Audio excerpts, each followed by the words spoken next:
before we leave the issue of multi-homing,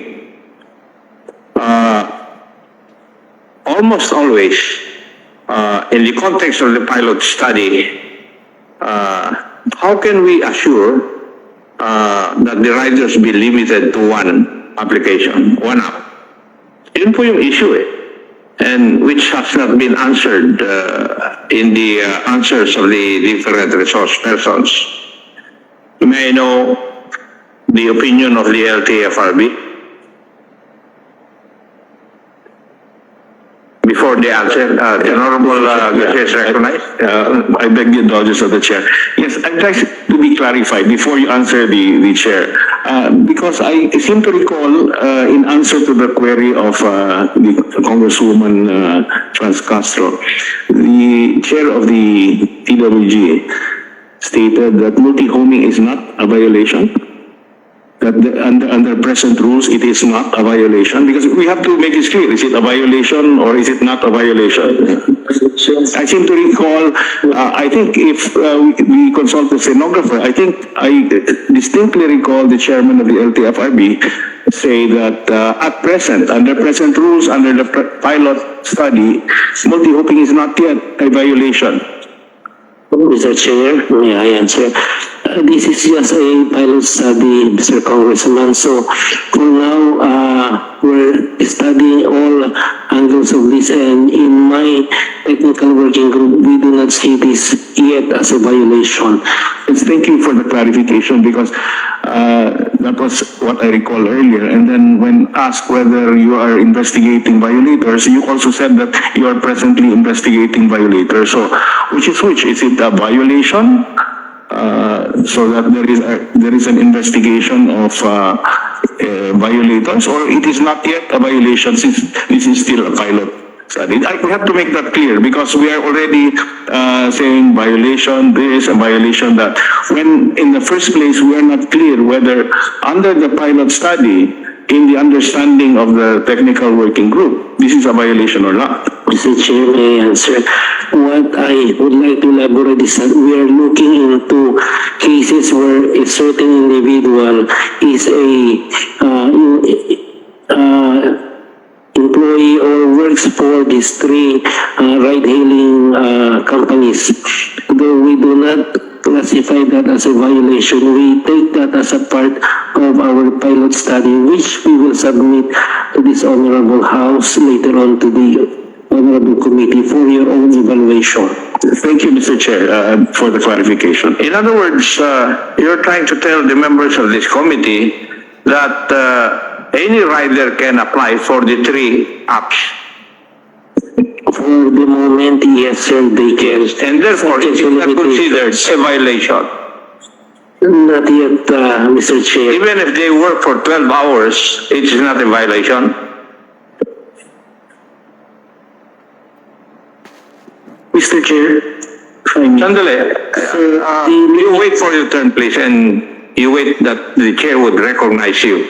Hindi pa nakakasagot si Asek Guades. for the working hours, there is a definitive time, which is about 8 hours. However, for the multi-homing, sir, we do not have yet any categorical rule on that. Okay. The Chairman Paduano, the same. Yeah. Okay. Just a quick review, Mr. Chairman. As of, di ba guidelines?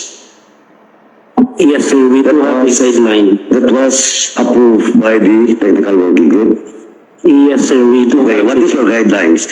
Yung pinaka-latest, yung revised. Yung revised guideline was December 19, 2029, tama? 2020, so may bago pa. This was still the guideline issued under the previous administration. So, I have a copy with regards to your guidelines. Napakalinaw po. Ay sabi mo kanina, this is not yet a violation.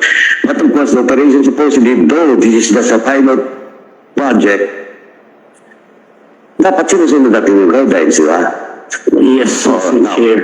Number 1 guideline. Riders will be registered under one rider-hailing platform only. Core. is that a violation or not? That is the guideline, yeah. Kaya nga, ang tanong, is that a violation or not? With regards to the guidelines. Kaya nga may guidelines na dapat sundin. Di ba? At Yes, Mr. Chair. Yes, Mr. Chair. di may violation sa guidelines. Yes, Mr. Chair. Okay. Sinabi na lang, Mr. Chair, for the record. Now, dun sa issue with regards to number of riders that was raised by Congressman Busita. As you have reported, it's around 45,000. Tama? Yes, sir. As of March of this year, it's March of this year, 45,000. Under your guidelines that was approved by the TWG, ilan lang ba dapat? that was what was approved. Okay, no. I have again the guidelines, same. Number one is the riders will be registered under one ride-hailing platform only. Number two, from 27,000, which was the original guidelines, nagdagdag po kayo ng 30,000 Metro Manila and 9,000 Metro Cebu. And that's only 39,000. Now your report is 45,000. Again, a violation of the guidelines. Asek. May I review the records I have just... No, unless your report, which is presented in the video, mali.